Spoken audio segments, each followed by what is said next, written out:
Un soir de brouillard à Paris, un Américain, Jerry Storm, est abattu à coups de revolver. La police a la conviction que son rival, Jan Lubowicz, est coupable. Il s'agit de deux hommes de la haute pègre américaine, trafiquants de drogue l'un et l'autre. Lubowicz et son complice Djilobi, dit cravate à pois, sont traduits aux assises. Devant le jury, le témoin numéro 1 de l'accusation se rétracte. Lubowicz est acquitté. Impossible de le poursuivre à l'avenir. Pour l'assassinat de Storm, serait-il 100 fois coupable? Néanmoins, Bignon, tu es résolu à coincer Storm coûte que coûte, au mépris de tous les articles de loi. Entrez. Ah, enfin, Mervance. Alors d'où viens-tu? Plus de 3 jours que tu nous laisses sans nouvelles. Je peux m'asseoir, patron? Vas-y. Ces 3 journées, je les ai passées à cavaler. J'ai cru que le gars m'userait les pattes plus haut que les genoux. De qui parles-tu? Martin Viernet, le prof de musique. Le témoin numéro 1, quoi. Un rossard, patron. Il nous a eu et comment? Racontez, le maximum de détails. Viernet avait déclaré: je me tenais devant un cinéma. Une auto a ralenti, 2 hommes étaient dedans, ils ont tiré, un autre homme est tombé. Et Viernet a identifié la voiture de Lubowicz. Oui, je sais, oui. Et aux assises, le bonhomme a tout rétracté. Pas d'auto, mais un tueur survenu à pied qui a profité du brouillard pour s'esquiver son coup fait. Oui, tout ça, nous le connaissons. À toi de nous apporter du nouveau, mon vieux, si tu en as, du moins. Viernet, 73 ans, loge rue Torricelli, au dernier étage. Une chambre, une cuisine. Il vit seul, sans moyens, sans besoin. Tous les matins, l'étui à violon sous le bras, il va à Neuilly, au cours de Jeune Fille Pompadour, où il enseigne la musique aux gamines. Il suit sempiternellement le même itinéraire, serigne les gammes selon une méthode qui n'a pas varié, ne remarque pas que les gosses se foutent de lui, en un mot, le type du crouton rassis, quoi. Pas d'espoir, pas de malhonnêteté. Il ne volerait pas 5 minutes au cours Pompadour et il n'arrivera pas 1 minute en avance. Ça, patron, c'est... Ouais, ça, c'est ce que la première enquête a établi. Apparence. J'ai senti quelque chose qui ne tournait pas rond. Et le professeur me filait entre les pattes, là, une anguille. Dans une enquête normale, on lui collait au train 3 ou 4 gars débrouillards et... Et qu'est-ce que tu as déniché, toi? Eh ben, il joue aux courses. Ah, gros. Il mettrait tout le paquet s'il l'avait. Et où joue-t-il? À la baraque? Oh, pas question. Non, il joue dans les PMU, des bistrots de quartier, et jamais le même. Hein, il ne tient pas à être repéré. Tu comptes longtemps financer, Mervance? Pour vous donner le climat, un homme seul, âgé. Pas de femme empoisonnante à l'horizon, pas de patron sur l'œil. Libre, quoi. Et il se cache comme un collégien. Jusqu'à changer 2-3 fois de métro. Je suppose que tu connais ton métier, non?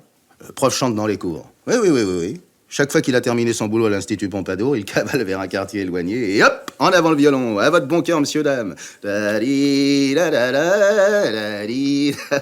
c'est les pièces qu'il ramasse comme ça qu'il risque sur les dadas. Vous vous rendez compte? Ah, tu dis qu'il chante dans les cours? Oui. Et dans la rue? Jamais. Dans son quartier? Ah non. Pas plus qu'à Neuilly, à proximité de l'Institut Pompadour. Aucun changement dans sa vie ces temps derniers? Non, patron. Depuis l'acquittement de Lubowicz? Toujours la même chose. Le matin, le cours Pompadour, et l'après-midi, les cours d'immeuble et le PMU. Si Lubowicz l'a payé pour un faux témoignage, le vieux est assez malin pour ne rien modifier à ses habitudes. Ou bien... Eh ben, il aurait une liaison. Ça ne m'étonnerait qu'à moitié, ça. Mais qui, où, comment? Ce qu'il faudrait, patron, c'est s'installer dans son ombre. Être son ombre. L'ombre du professeur. Savoir pourquoi le témoin numéro 1 est devenu un faux témoin. Son ombre. Jusqu'à le terrifier. Une enquête pas comme les autres.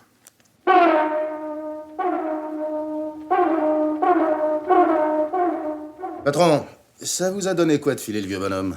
Ceci. Et puis ça, tiens. Et puis ça encore, tiens. 70 francs. Comprends pas.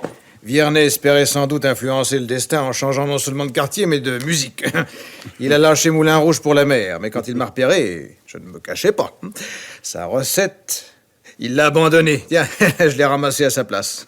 Et vous, patron, qu'est-ce que vous espérez? Si demain matin, Viernet n'ose pas quitter son logement, j'en serais assez satisfait. Je peux l'aider à avoir peur. Mais j'y comptais. Parce que demain matin, Bignon, tu as une visite à rendre. Et mieux vaut ne pas avoir le professeur dans les parages, ça compliquerait les explications.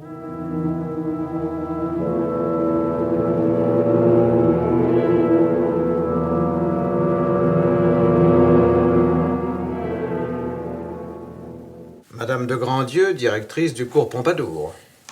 Oui, monsieur. Bignon. Oui. C'est pour votre fille sûrement que vous venez me consulter. Je n'aime guère recevoir une nouvelle en cours de trimestre. Elle apporte un ferment de discipline. Qu'en pensez-vous, monsieur Bignon? Vous avez un professeur d'harmonie. Monsieur Virnet, un excellent homme, très aimé de ses élèves. Je suis fort satisfaite de son enseignement. Bien entendu, votre fille prendra des leçons de musique. Non. Ah, vous n'avez pas de fille?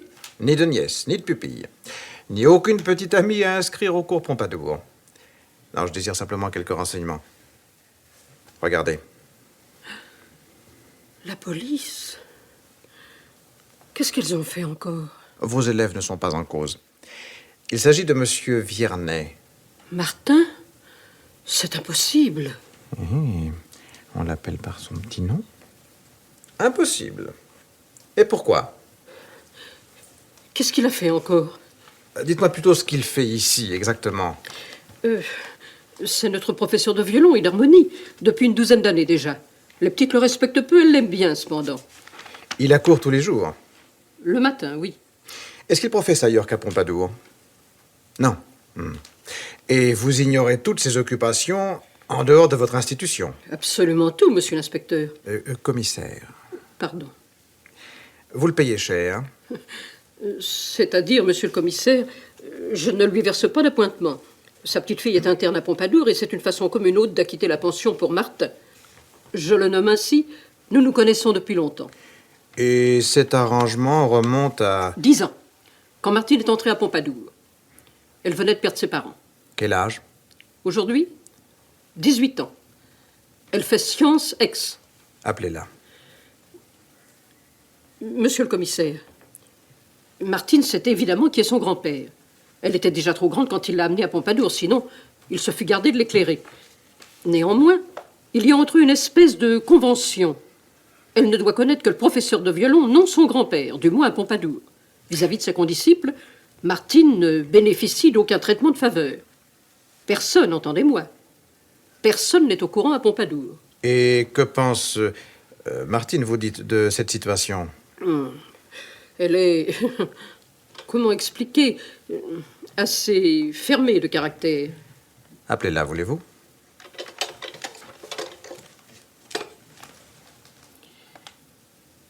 Allô, mademoiselle Herminie? Envoyez-moi Martine, s'il vous plaît. Vraiment, monsieur le commissaire, vous croyez utile... Certainement, madame. Ne lui dites pas qui je suis, je préfère. M'appelez, madame la directrice. Monsieur... voudrait... Bavarder avec vous, Martine. Bavarde qu'avec mes amis. Nous ne tarderons pas à l'être. Je suppose, madame la directrice, que mademoiselle est autorisée à s'absenter. Mais, monsieur le... monsieur, nos élèves ne sont pas détenus. La plupart s'absentent du samedi au lundi. Pas moi. Ma chère petite... Ok, monsieur, je ne sais pas ce que vous me voulez, mais à la seule idée de respirer dehors, je choisis la liberté. 2 minutes et... Monsieur le commissaire, répondez-moi pendant qu'elle n'est pas là. Vous l'emmenez à la police. Qu'est-ce qu'elle a fait? Elle sera de retour ce soir même à Pompadour. Mais... Non, elle ne court aucun danger. Et si Martin... Il doit tout ignorer de ma visite, tout. Y compris cet après-midi de vacances accordé à Martine. Elle ne sort jamais? Précisément. Voilà, pas été longue, hein? Parfaite. Sacrée gamine. Bignon, te voilà décidément lancé dans la plus extravagante des enquêtes. Et qui plus est, une enquête pour rien. Pour rien de filer à Lupovitch totalement mis hors de cause. Pour rien de découvrir chez Ariel Goya un désir de vengeance. Pour rien de pénétrer la double vie de Martin Viernet. Pour rien de tenir là devant toi cette gosse de 18 ans dont personne n'avait jusqu'ici soupçonné l'existence. Pour rien. Pour rien. Qui sait?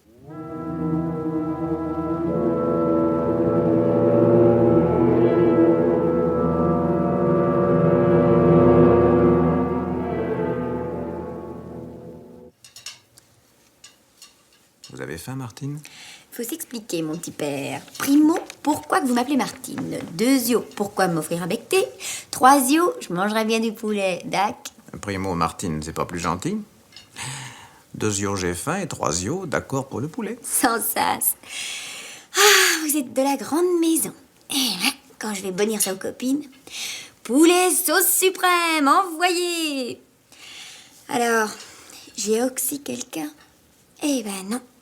Vu la moumoute à la directrice, je plaide coupable. Vous voyez trop de films, vous lisez trop. Et pas assez la grammaire. Monsieur désire une fille du monde. Soyons mondaines. Mais vous m'excuserez si j'absorbe quelques nourritures terrestres. Vous m'avez invité, non? Vous êtes la petite fille de Martin Viernet. C'est ça. J'aurais dû m'en douter, oui. Maman était sa fille. C'est lui qui a été mes parents. Décidément, la police vraie est encore moins jolie que dans les livres. M'inviter à bouffer pour me cuisiner sur grand-père. Je préfère les truands, tiens. Un lieu aussi, peut-être. Pardon? Qu'est-ce qu'il fait de ces après-midi? Vous me prenez pour un perdreau de l'année? Qu'il travaille Béla Bartok ou compose un opéra, ça le regarde? À vous aider, n'y comptez pas. Si. Oui. Je suis au courant. De tout. Les dadas, le crin-crin dans les cours. Merci, monsieur, dame. Vous y voyez clair maintenant? Renfermez la petite Martine. Allez donc être aimable quand vous savez que votre grand-père tend la pogne pour payer vos études. Puisque je vous dis que je suis au courant. Oh, ça, bien sûr, vous pouvez m'indigner. Refuser. Pauvre vieux. Il y en aurait eu tellement de peine. Allez, bon, terminez la grande scène d'émotion. Rentrons les mouchoirs. À votre tour, affranchissez-moi. Votre grand-père est inscrit. Vous l'avez devant vous et qui mangerait bien de la tarte maison. Du fromage aussi avant. Bien, garçon. Garçon, Monsieur, fromage, 2 tartes, 2 filtres. tout de suite, monsieur. Martine, vous l'aimez, votre grand-père? Pourquoi non? La vie n'est pas drôle tous les jours. Oh, puis flûte, hein, on joue pas les 2 orphelines. Vous avez fini, oui? Compris. C'est l'histoire des assises qui vous ramène? Oh, ça, je le savais. Quand j'ai lu la chose dans le journal, ce témoignage stupide, j'étais sûre que vous trouveriez un moyen pour le coincer. Oh, faut pas, monsieur. Faut pas. Il a menti, alors? Eh bien, Comme si vous n'en étiez pas certain. Pauvre vieux. Vous l'avez interrogé? pas encore. Vous vous aiguisez les quenottes sur moi? C'est-à-dire que vous pouvez lui éviter le pire en cessant la première de mentir. Il avait le droit de se rétracter devant le jury. Il avait surtout le devoir de dire la vérité. Il a juré. Et vous? C'est sa dernière chance que vous tenez en ce moment. C'est bon. J'y étais. Où ça? Mais au cinéma? Ah oui, le cinéma devant lequel on a descendu Jerry Storm. Tais-toi, Bignon. Ne dis rien surtout. Sinon tu avouerais ta surprise. C'était donc cela, ce sentiment indéfinissable contre lequel tu n'as pas cessé de te battre. Martine aurait été le témoin. Voilà pourquoi Viernet s'est rétracté, afin de vous mettre hors de cause. Allez-y, on vous écoute, Martine. Ah non, écoutez, fichez-nous la paix, garçon. Allez, Martine. Je vous ai tout dit. D'ailleurs, comme si je vous apprenais quelque chose. Au fait, non, vous n'avez rien pigé. Ne vous occupez pas de ce que je sais ou non. Racontez. Vous êtes collant, la poulaga. On avait séché la consigne ce jour-là, Sophie et moi. Sophie, une copine. Après. Nous sommes allés au cinéma et... En sortant, Ouais. mince, j'aperçois grand-père. Oh, parler d'un trafic, s'il m'avait repéré, lui. Alors avec Sophie, on se planque devant une affiche et juste à ce moment, l'artillerie se met à donner. Oh, pas du chiquet, hein? Comment c'est maintenant, tu le dis? Un petit chamois, vous savez garder le silence dans la famille. Qui se serait payé les heures de colle, vous? Ah, soit, mais vous avez donc vu le tireur. On était mal placés pour le découvrir. Tandis que grand-père, lui, il se trouvait aux premières loges. Oh, il s'est joliment foutu du jury. Alors cet homme qui courait, soi-disant, 0, grand-père s'est payé de votre tête à tous. Ce que j'ai jamais compris, c'est pourquoi vous n'avez jamais questionné l'autre. votre amie Sophie. Ah, ben non, je vous parle de l'autre. Le type qui se trouvait juste à côté de grand-père. Bah, avec le brouillard, il y a eu que 2 au fond pour tout voir. Ah oui. Un autre témoin. On a enquêté 1 an pour en dénicher un qui s'effondre lamentablement à l'audience et il y en avait un autre. Un autre? Bah, un bon type avec une bonne bouille. Un de ces gars tout ronds qui ont l'air d'habiller en rose tout ce qui leur arrive. Même les pires en... Non, vous choquez le garçon. Je m'en balance. Dites, ce type, c'est lui que vous comptez lancer dans les pattes de grand-père? Oh, bah, vous êtes pas chic. Martine, j'ignore absolument ce que je vais faire. Oh, bah, écraser, l'affaire est finie.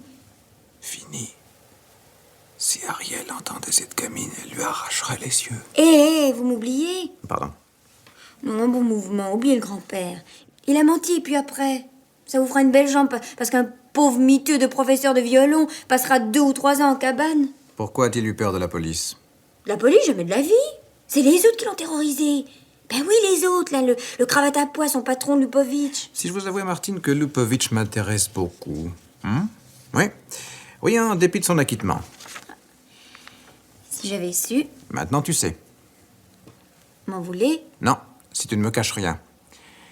Également, si tu obtiens de ton amie Sophie qu'elle la boucle, car je suppose que tu ne pourras pas te tenir de tout lui raconter, hein? C'est mon ami. Oui.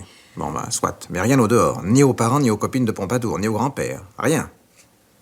Et je veux lui parler à ta Sophie. Il me faut le signalement de l'autre.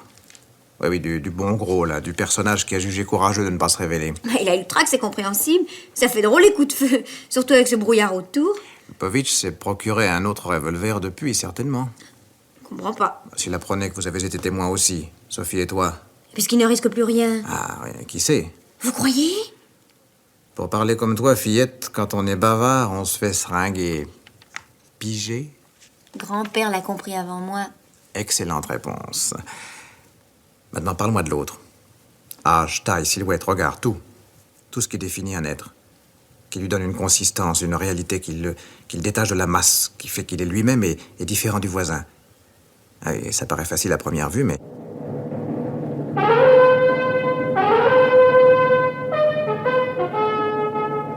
Prends des notes, Sévérini. Un homme qui porte 60 ans, pas très grand, assez corpulent, la gosse dit de la brioche, visage rond et cheveux grisonnants, habillé de façon modeste, et même ses vêtements trahissant la fatigue des costumes qu'on envoie rarement aux dégraisseurs. À la main, une serviette en matière plastique. C'est tout, patron? Elle pose des questions. Les yeux. Couleur indéfinissable, forme arrondie. Le nez. Moyen. Bouche. Molle, plutôt épaisse, moustache jaunie. Menton. Gras, Cravate. comme tout le monde. Peux-tu travailler avec ça? On va essayer. Bon. Dès que je tiendrai un jeu de combinaison possible, il faudra en appeler au souvenir des 2 jeunes personnes. Oui, ne perdons pas de temps. Hein. À toi, Mervance. Indique-moi les coordonnées pour chacun. Lupovic est aux anges. Il promène partout sa mine insolente, son petit copain cravate à pois, idem. L'un boit du champagne et l'autre se saoule au whisky. Viernet ne déode pas de sa tanière. Voilà 2 jours qu'il n'a pas risqué son oseille au mutuel. Eh bien?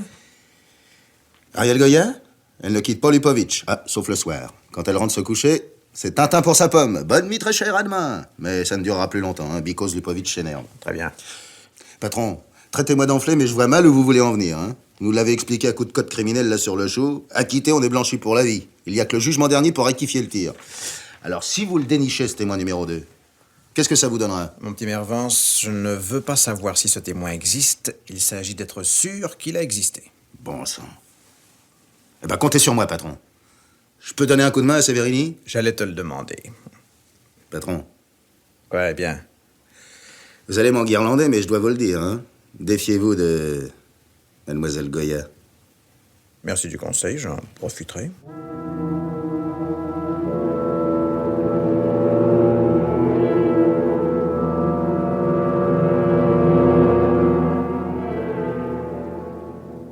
C'est gentil d'être venu me rendre visite, mon petit bignon. N'est-ce pas? Mais on a un but caché. T'es balle ta camelote, comme dirait Lipovitch. Il s'agit de lui, en effet. Toujours aussi content de l'existence. Davantage. Aucun changement ces jours-ci. Il n'a pas paru tracassé. Lui, gai comme un merle. Au point qu'il me fait un peu peur. Hein? Il affichait le même entrain dans les journées qui ont précédé l'assassinat de Jerry Storm. C'est comme s'il hésitait longtemps à arrêter sa décision, et puis, une fois résolu, le voilà libéré, plein d'une sorte d'exaltation. Et cravate à pois. Oh, celui-là, c'est qu'un tas de muscles. Son cerveau n'atteint sûrement pas la taille d'une noisette. Mais ça lui suffit pour éliminer une vie humaine comme il écraserait un moustique. Vous avez là de charmants compagnons, Ariel. Que signifie ce délicat sous-entendu? Rien que ce que j'ai dit de charmants compagnons. Vous les retrouvez chaque soir, vous sortez en leur compagnie, vous dansez. Jamais avec cravate à pois. Avec qui faut-il danser? Avec le bourreau ou avec celui qui condamne à mort? Vous êtes ignoble. Lupovic vous raccompagne très tard chaque nuit. Eh bien, Eh bien, rien. tu es idiot. Stupide, odieux. Je te déteste. Et moi qui comptais sur quelques merveilleux tours de passe-passe pour nous venger de Lupovic, c'est lui, oui, qui triomphe. Et demain, qu'est-ce qu'il nous ménage encore? Ariel, par moments, je me demande si Si vous aussi, vous n'êtes pas parfaitement, intégralement idiote. À propos, tranquillisez notre petit camarade Lupovitch. Avant longtemps, la police française le mettra dans le trou. Et qu'il n'essaie pas de filer surtout, ça ne ferait que précipiter les choses. Hein? Tu te crois malin, Bignon? Et te voilà bien avancé. Qu'est-ce qui prouve, hein, que Martine et son amie Sophie ne racontent pas des histoires? Ça se nourrit de romans noirs et ça peut se rendre intéressant à tout berzinc.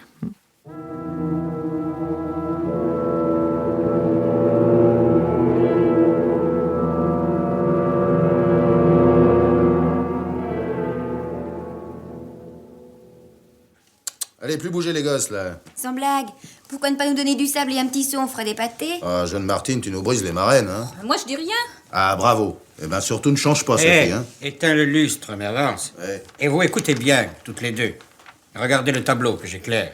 Chut! Ne dites rien. Pas encore. Examinez chaque détail. Prenez votre temps et dites-moi si vous reconnaissez cet homme. Ben... Vous l'avez jamais vu? Rappelez-vous, un soir où il y avait du brouillard, vous étiez allé en fraude au cinéma. En sortant, vous avez aperçu votre grand-père, Martine. Et près de lui, L'homme. Mais il portait un chapeau. qu'à cela ne tienne, mon portrait est en plusieurs morceaux et interchangeable. Là, le même avec chapeau. Vous le reconnaissez? Il était plus rond, puis plus large du menton. Comme Louis-Philippe.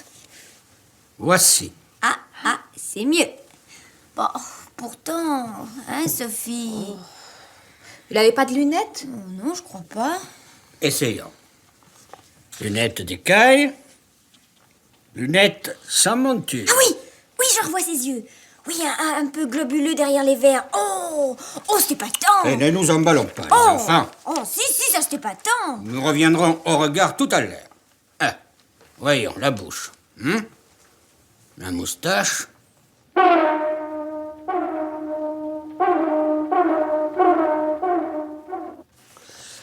Et voilà, patron. Nono, en personne. Nono?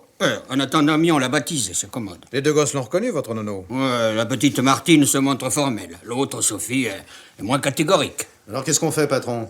Le labo nous a tiré une série d'épreuves. Mais je crois que le directeur a eu vent de notre boulot. Bonne affaire, car il me faut du monde. Retrouver Nono, ce n'est pas encore joué. Sévérini, qu'est-ce que fabriquait ce type-là, vu de nez? Assureur ou représentant. Plutôt représentant. Ça ne m'étonnerait pas s'il plaçait des jarretières. Ou même des guerres. Bon, alors foncez, et que ça saute, hein? Ouais, d'accord. Mervance. Oui, patron. Laisse-moi une demi-douzaine d'épreuves, j'en ai l'utilisation.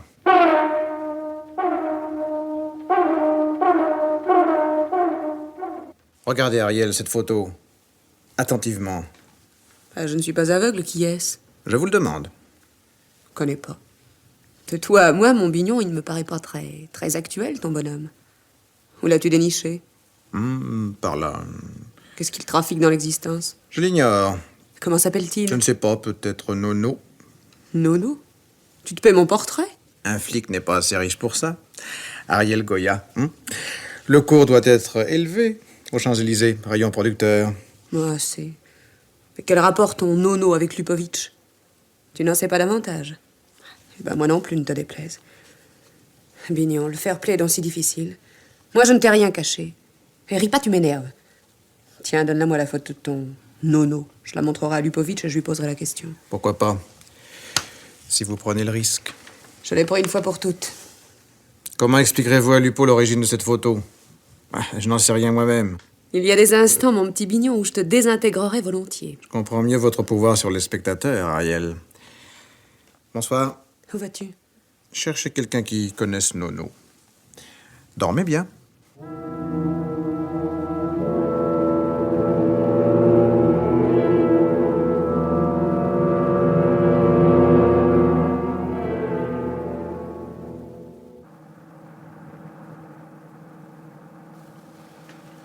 Mais franchement, patron, vous estimez que le professeur ne va pas nous reconnaître? Nous? Martin Viernes demande où il en est. Depuis qu'il a constaté qu'on le filait, il a perdu la tête. Il est incapable de démêler le vrai du faux. Enfin, tout de même. Il vaut mieux qu'il ne se doute pas. Attention, le voici. Ouvre la portière. Visez Sévérini à côté de lui, on dirait le bourreau. Allez, embarque-toi, professeur. Enfin, messieurs, je proteste. Oui, demain. Allez, pour l'instant, boucle-la. Mais Où m'emmenez-vous? À la campagne, si tu sais ce que ça veut dire. Mais enfin, pourquoi à la campagne? Moi, je ne veux pas, j'ai tenu ma Il promesse. nous fatigue qu'il se taise. Une chance à courir. Martha Viernet a vu Nono au moment de l'assassinat. Pourquoi n'avoir jamais signalé l'existence de cet autre témoin? Parce qu'il se défie de la police? Ou bien parce qu'il a peur? Précisément, s'il nous prend pour d'autres. Pour d'autres.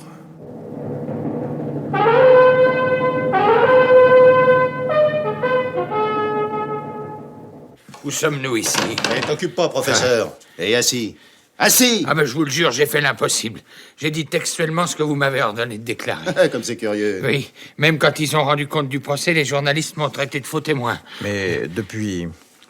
J'ai vu personne. Je donne mes leçons à l'Institut Pompadour et je ne parle à personne. Et l'argent qu'on récolte dans les cours? Et les dadas? Et Martine, Ah non, ça, vous m'avez promis de la laisser en dehors, Martine. à condition qu'elle se tienne tranquille. Sinon, tout est changé. Ah non, vous ne lui direz pas, elle doit jamais savoir. Ça serait trop affreux pour elle, son grand-père. C'est donc ainsi que Lupovitch le tenait, en le menaçant de révéler à sa petite fille qu'il va chaque après-midi mendier dans les cours. Et Martine est au courant. Et Martine s'en fout. Examinez un peu cette photo, professeur. Vous connaissez? Non. Regardez mieux. Cherche, mon petit père. Hein? Tu ne l'aurais pas rencontré un jour? Un soir, plutôt. Oh, je ne crois pas. Je ne me rappelle pas. Ah, cherche encore, ouais. Je suis pas sûr. Un soir de brouillard. Oui, Le soir où Jerry Storm a été abattu. oui, Cet homme a assisté à la fusillade? oui. Allez, allez, maintenant il faut tout nous dire. Hein?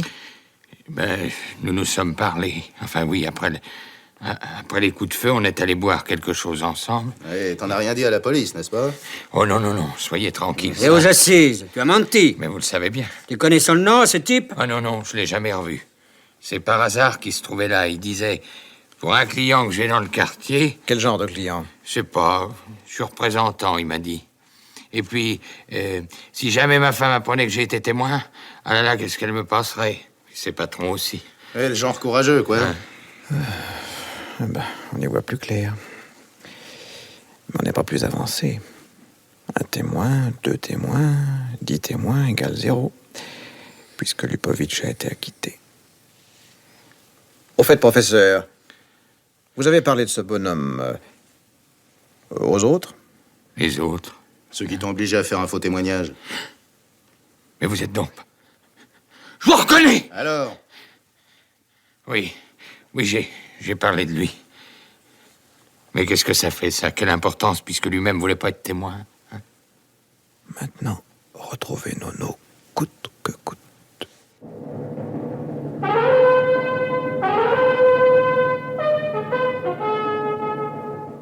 Patron, on a battu tout le quartier. Pas de Nono. Du moins, personne n'a reconnu sa photo. Lui-même l'a dit à Viernet, il venait rarement dans le coin. On enquête auprès des maisons de Bonnetree. Ça peut durer longtemps. D'autant que rien ne prouve que... si l'on publiait sa photo. Sous quel prétexte? Patron, il n'y a aucune raison pour qu'on mette la main dessus. Surtout s'il est mort. Quoi? Ariel Goya s'est arrangé, du moins le dit-elle, pour que Lupovitch voie la photo de Nono. Non. Elle a glissé la photo dans l'album de famille.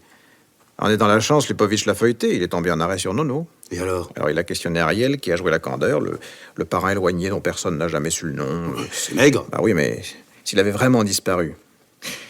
J'ai alerté le service des recherches dans l'intérêt des familles. J'attends le résultat. Allô, commissaire Bignon? Nous avons votre homme, probablement. La photo correspond au signalement, en tout cas. Il s'appelle Lionel Victor Pellaby, 65 ans, domicilié rue des Pyrénées, représentant de commerce. Pas d'enfant. C'est sa femme, un sacré numéro, qui a signalé sa disparition fin septembre. Fin septembre, Mervance. Ça te fait rêver, non? Un mois avant les assises. Allons rendre visite à la veuve. La veuve? Je l'espère bien.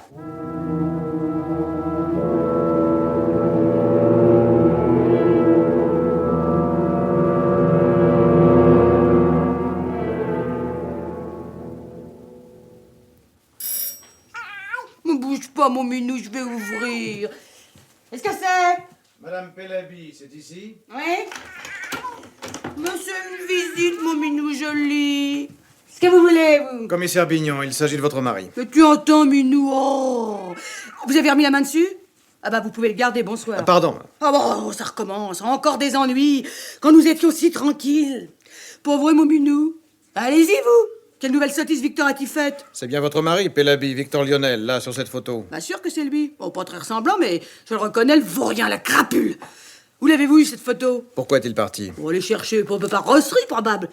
Ah, quand je pense que j'ai épousé ça. Il ne vous a rien dit auparavant? Ah, trop malhonnête pour le faire. Et pas capable de me donner le... Donc il Alors- est parti d'une minute à l'autre, sans avertir, sans laisser un mot, une valise. Ouais, des clous. Monsieur était là le matin et le soir, plus personne. Vous avez alerté la police tout de suite? Bah, c'est-à-dire, il pouvait visiter un client de province. La chose lui arrivait? Jamais.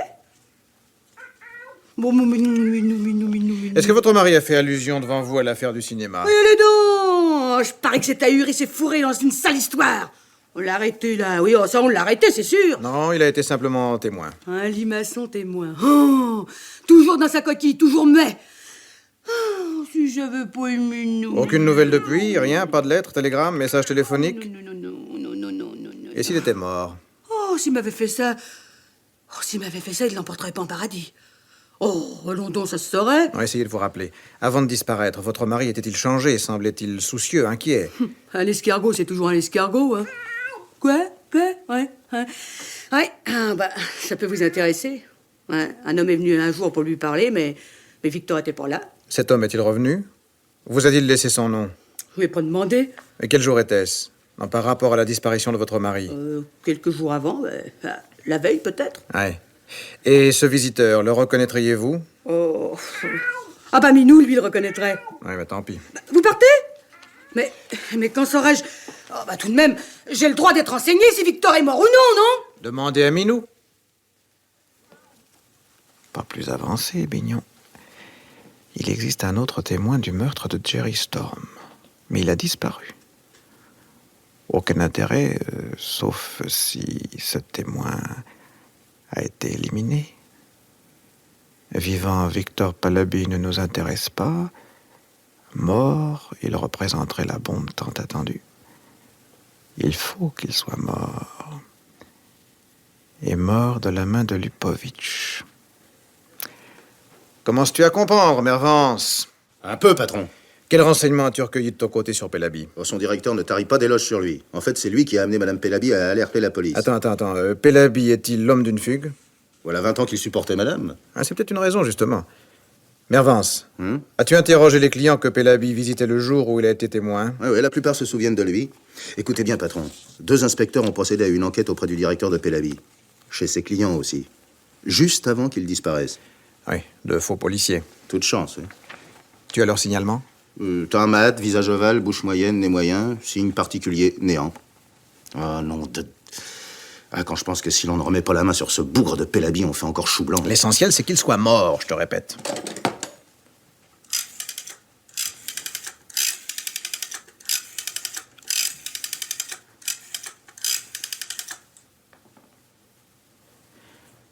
Allô, Ariel?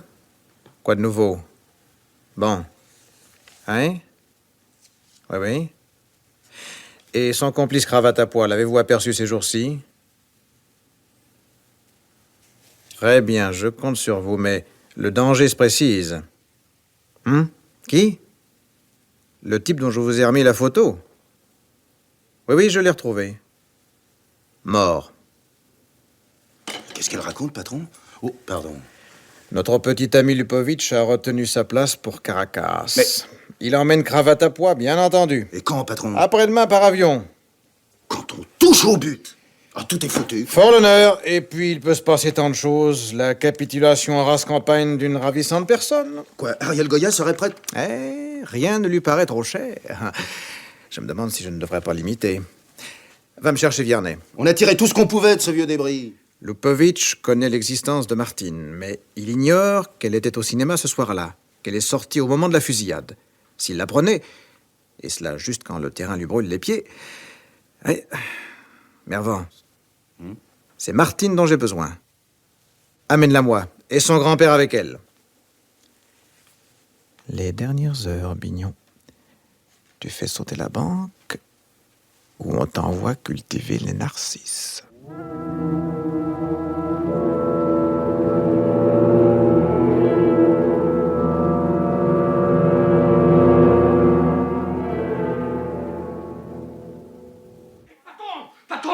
enlevé Martine. Enfin. Mais le patron, vous n'entendez pas. Le père Viernet, monsieur, il est déchaîné. Ah, c'est votre faute. C'est votre faute. Ah non, non, non, je vous en prie, dites donc. Je vous reconnais, allez. Et tous ces hommes qui sont là aussi, c'est ce que vous souhaitiez, hein? Mais je ne parlerai pas. Non, je ne parlerai pas. Vous avez tout fait pour me tromper, pour m'attirer dans ce piège. Et Martine avec moi. Vous voilà content, hein? Comment cela s'est-il passé? Le plus simplement du monde, un message pour attirer la gamine au dehors. Soi-disant son grand-père souffrant qui la réclamait. Elle a foncé. Après, psst, Et sa camarade Sophie? ils n'y ont pas touché. J'ai donné des ordres pour qu'on la protège à Il l'avenir. s'agit bien de Sophie. Et Martine, qu'est-ce que vous faites pour Martine? Rien. Alerte générale. Diffusez le signalement. Oui. Les commissariats, les gares, les aéroports et les frontières. Les journaux? Non! Il faut pas qu'ils s'en doutent, sinon ils la tueront. Les journaux, oui. Bon. Et la radio, un bulletin spécial d'information qu'on répétera d'heure en heure. La télévision aussi, si on pouvait publier les deux photos. Je ne comprends pas, patron, puisqu'ils n'ont pas enlevé Sophie. Pas question de Sophie. La photo de Martine et la photo de Victor Mais Pellady. vous êtes fous! Pourquoi vous souciez de celui-là? Pourquoi, monsieur Viernet? Parce que vous nous avez fourrés dans le pétrin par votre faux témoignage. Sans vous, nous n'en serions pas là. Séveriny, Oui. tu donneras le signalement du ravisseur de Martine. Vous le connaissez donc? Le signalement, patron? Tu as de l'imagination, non? Si tu en manques, fais le portrait de cravate à pois.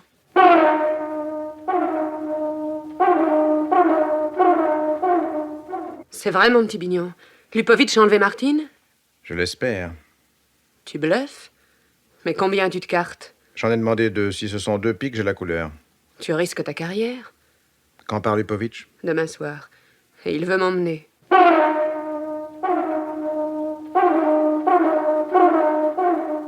La préfecture de police communique. Toute personne susceptible de fournir des renseignements concernant la disparition de la jeune Martine est priée de se mettre d'urgence en rapport avec le commissaire Bignon.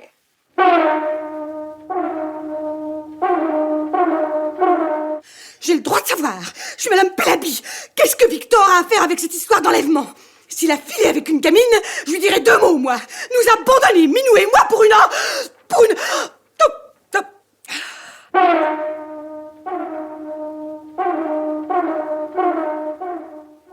Ne vous occupez plus de rien. Abandonnez cette poursuite stupide et Martine me reviendra. Qu'est-ce que ça peut vous faire d'arrêter Lupovitch? Tout ce qui compte, c'est Martine. C'est Martine.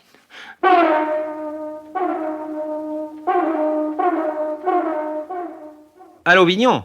Ici la brigade mondaine. Nous venons de ramasser le portier des Vierges Folles. Une boîte de nuit, oui. Un type qui traficote dans la drogue. Alors, pour se blanchir, il me raconte une histoire curieuse à propos de ton copain à cravate à pois.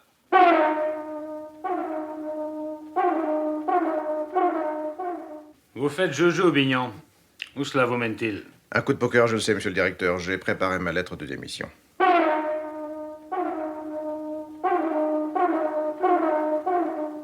C'est du gâteau, monsieur le commissaire. J'ai la TV dans mon bistrot. Quand t'as passé l'information à propos de l'enlèvement de la gosse, oh, ça a drôlement secoué deux de mes clients. Les noms? Max Leborgne et Jo le Flambeur.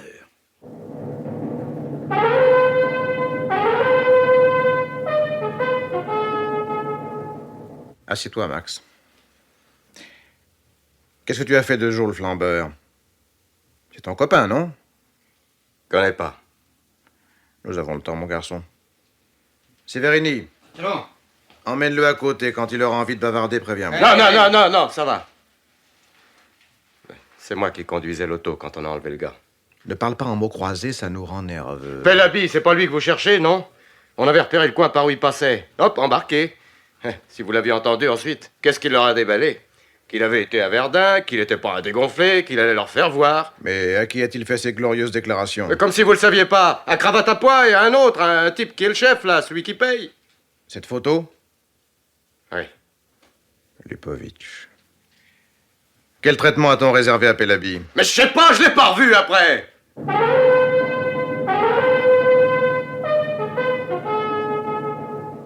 Enfin. Eh ben, c'est pas facile d'arriver jusqu'à toi, mon petit Bignon. J'ai donné des ordres. N'oubliez pas, Ariel, que Lupovitch part tout à l'heure. Exactement dans 3h30. Vous n'avez pas réussi à le retenir. Vous n'avez pas réussi à l'arrêter. Tant que je n'aurai pas retrouvé le corps de feu Pelaby, On cherche un cadavre. Et l'on oublie une enfant vivante. on a remué le ciel à la terre. Le purgatoire existe aussi. Comprends pas? Chez lui. Chez... Mais avance! Séveriny, plaquez tout! Mais où va-t-on, patron? Signez notre condamnation.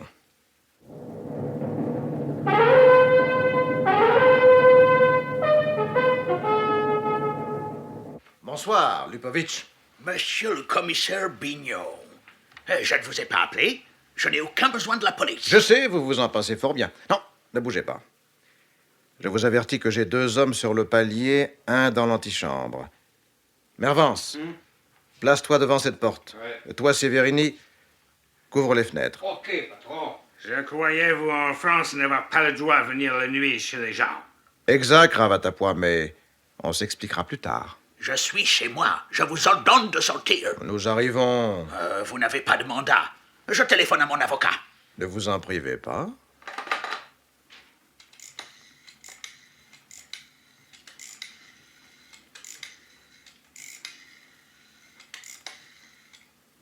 Allô? Allô, maître? Je m'excuse de vous déranger à cette heure. Oui, mes valises sont prêtes. Nous quittons Paris dans 2 heures. Ça m'étonnerait. Figurez-vous que la police est ici. Chez moi, à 9 heures du soir. Ils n'ont pas le droit, mais oui. Pourquoi? Je l'ignore. Chantage, rapt, assassinat. Excusez-moi, maître, je vous rappelle tout de suite. C'est ça. Vous mentir, sale poulet. J'ai des témoins, des vrais cette fois. What do you mean? Bloody fool! Oh, take it easy, spot eye. Allez, Bignon, déballez votre camelote. Vous savez bien que j'ai été acquitté. C'est fini avec la justice française. D'accord, vous avez très bien organisé votre affaire, du moins pour le meurtre de Jerry Storm. Reste l'assassinat de Victor Pellaby. Pas vrai. Oh, doucement, Lubovitch. Aujourd'hui, je possède tout ce qu'il faut pour vous pousser la tête dans la lunette. Les témoins, je les ai mis au frais. I'm not guilty. C'est fini, fini. Vous avez exécuté Pellaby, vous 2. Pas moi! Spot eye, shut up. Je vais tout vous dire.